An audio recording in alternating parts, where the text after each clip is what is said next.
நேபாளத்தின் நிலைமை இலங்கைக்கு மீண்டும் வரும் தயசிறி எம்பி அரசுக்கு எச்சரிக்கை என்பதாக இந்த செய்தி தரப்படுகிறது. அதே நேரத்தில் சித்திரஸ்ரீ அறிக்கையை பகிரங்கப்படுத்த வேண்டும் என்பதான கோரிக்கையும் அவரால் குறிப்பிடப்படுகிறது. சித்திரஸ்ரீ அறிக்கையின் பிரகாரமே ஜனாதிபதி உறுப்பினர்கள் நீக்குதல் சட்டம் மூலம் கொண்டுவரப்பட்டிருக்கிறது என்பதாக குறிப்பிட்டிருக்கிறார். அவர் மேலும் சில கருத்துக்களையும் நேற்றைய தினம் சபையில் வெளிப்படுத்தியிருக்கிறார். எனவே சித்திரஸ்ரீ அறிக்கையில் என்ன குறிப்பிடப்பட்டுள்ளது என்பதை நாங்கள் அறிந்து கொள்ள வேண்டும். மக்களின் வரிப்பணத்தில் தான் இந்த குழு செயற்பட்டது. ஆகவே அரசாங்கம் அந்த அறிக்கையை பகிரங்கப்படுத்த வேண்டும் என ஐக்கிய மக்கள் சக்தியின் குருநாகல் மாவட்ட பாராளுமன்ற உறுப்பினரான தயசிறி ஜெயசேகர இந்த கோரிக்கையை நேற்றைய தினம் சபையில் கூறியிருக்கிறார். நாட்டு மக்களுக்கு தேசிய மக்கள் சக்தி அரசாங்கம் வழங்கிய வாக்குறுதிக்கமைய இந்த சட்டமூலத்தை கொண்டு வந்திருக்கிறது. மக்களும் இதனை ஏற்றுக்கொண்டிருக்கிறார்கள். ஆகவே இந்த சட்டமூலத்துக்கு நாங்கள் எதிர்ப்பு தெரிவிக்க மாட்டோம்.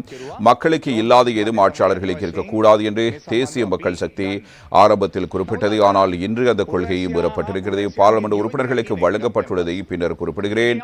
அரச வாகனத்தை பயன்படுத்தப் போவதில்லை என்று குறிப்பிட்டீர்கள். ஆனால் அன்று அரச வாகனங்களை சகலரும் பயன்படுத்தினீர்கள்.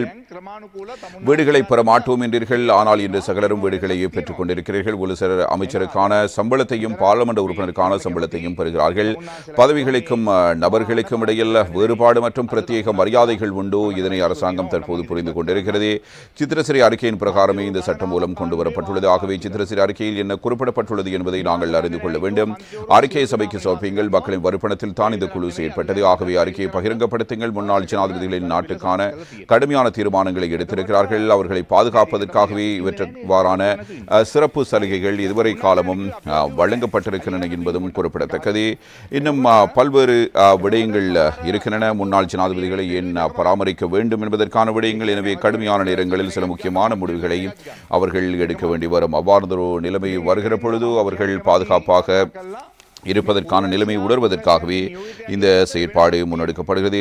நாட்டு மக்களுக்கு பாரிய எதிர்பார்ப்புகளை வழங்கி ஆட்சிக்கு வந்தீர்கள். ஆனால் இதுவரையில் எந்த முன்னேற்றமும் நாட்டில் ஏற்படவில்லை. எதிர்பார்ப்புடன் உங்களுக்கு வாக்களித்த இளைஞர்கள் இன்று விரக்தி அடைந்திருக்கிறார்கள். ஆனால் நீங்கள் முன்னாள் ஜனாதிபதிகள் அரசியல்வாதிகளை பழிவாங்குவதை மாத்திரம் பிரதான இலக்காக கொண்டு மட்டுமே செயற்படுகிறீர்கள். ஜனாதிபதியின் உரித்தை நீக்கும் சட்டம் தற்போதைய ஜனாதிபதிக்கும் எதிரானதாக அமையலாம். நேபாளம் நாட்டின் இன்றைய நிலையை பாருங்கள். ஊடகங்கள் நேபாளம் தொடர்பான செய்திகளை வெளியிடும் போது 2022ஆம் ஆண்டு இலங்கையின் நிலைமையை சுட்டி காட்டுகின்றன. அதன் பின்னர் பங்களாதேஷ் நாட்டை பற்றி குறிப்பிடுகின்றன.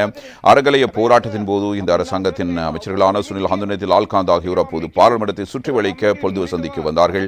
போராட்டக்காரர்கள் அன்று பாராளுமன்றத்தை சுற்றி வளைத்திருந்தார். பாராளுமன்றமும் தீக்கிரையாக்கப்பட்டிருக்கும். 2022ஆம் ஆண்டு அப்போது ஜனாதிபதி ரணில் விக்ரமசிங்க அவசர கால சட்டத்தை அமுல்படுத்தி கடுமையாக செயற்படாமல் இருந்திருந்தால் நேபாளத்தின் இன்றைய நிலைதான் இலங்கைக்கும் அன்று ஏற்பட்டிருக்கும் என்பதாக தயசிறி ஜெயசேகர இவ்வாறு ஒரு கருத்தினை நேற்றைய தினம் முன்வைத்து பேசியிருக்கிறார்.